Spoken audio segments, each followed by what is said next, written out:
I am always on a quest for higher intelligence, and I think with comments like this, it helps me reach my goal. So I made a video, and I think it was called Americans Are Unable to Distinguish Between Ethnicity and Nationality. I think that was the name of it.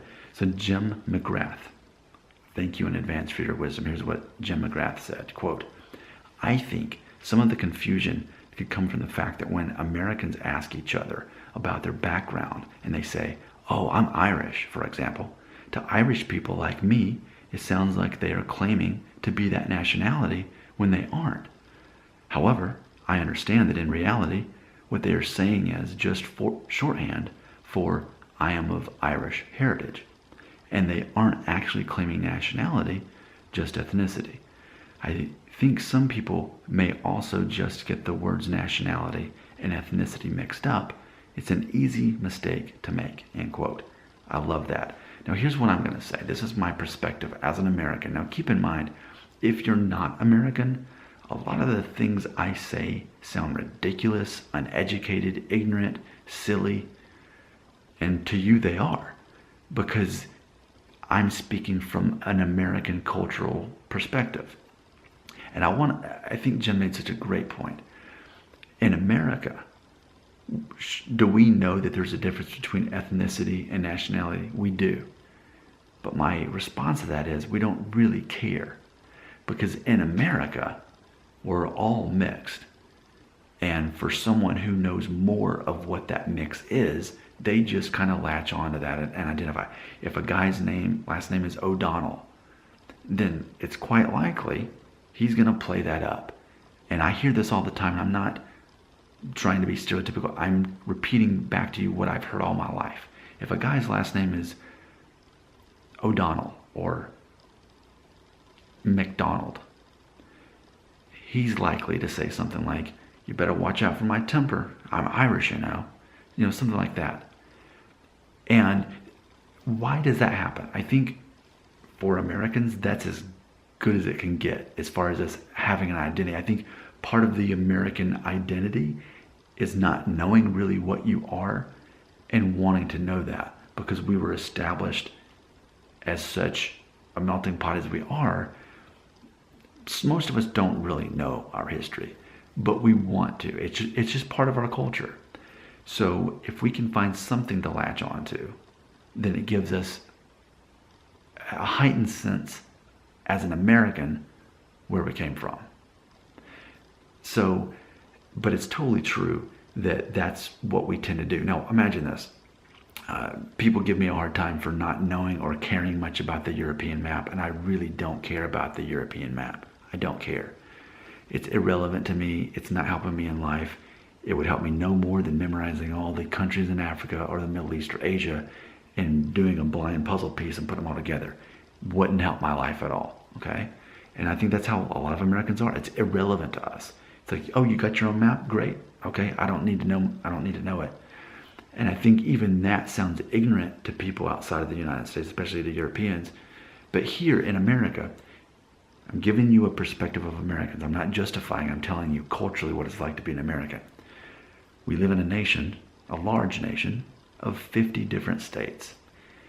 And within those 50 states, we've got our own cultures.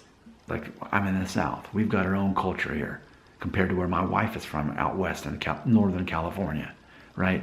And we celebrate those cultural differences within our own nation. But even aside from the regions, we've got our own states. So think of it this way. If you're European and you live in Europe, then your neighbors, you've got Germany, you've got France, you've got Italy, you've got Switzerland, then you've got the British Isles, you've got all these, but the nations are smaller. And there's a greater need to know other languages if you travel a little bit. Here in America, you can travel a long time and everybody still speaks English.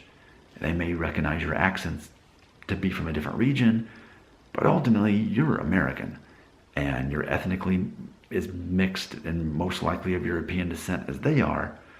But to us, this is how we recognize each other. And I'm not saying it's legitimate. What I'm saying is this is more of an American perception. So you're European. you have to know how to speak more than one language. You drive 200 miles, you may be in a different country. Here, you drive 200 miles, you may still be in the South, or you still may be in the Midwest, right? So that's what happens. We find our own way to, I don't know, increase our own sense of identity. If James O'Donnell can say, yeah, I'm Irish, and I'm from Tennessee, so I'm Southern and I'm Irish. That doesn't mean that he thinks that he is a citizen of Ireland or Scotland or whatever his last name is. If it was Glasgow and it was Scotland, and he doesn't think that he's Scottish. He says, he just thinks he's an American. And if that's his last name, he'll go with that.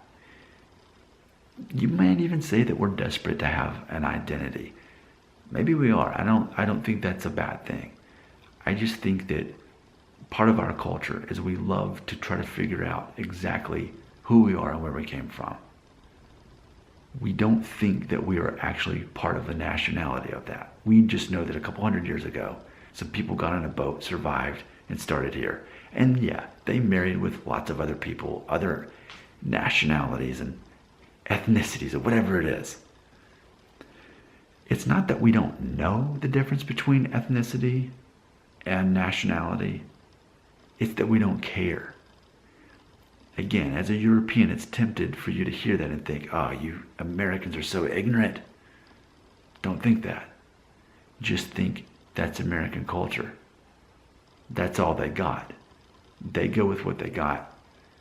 And they're always looking to enhance their identity. I know this might be challenging, but this is our culture. This is how it is here. We're not confused. We're not ignorant. This is our culture.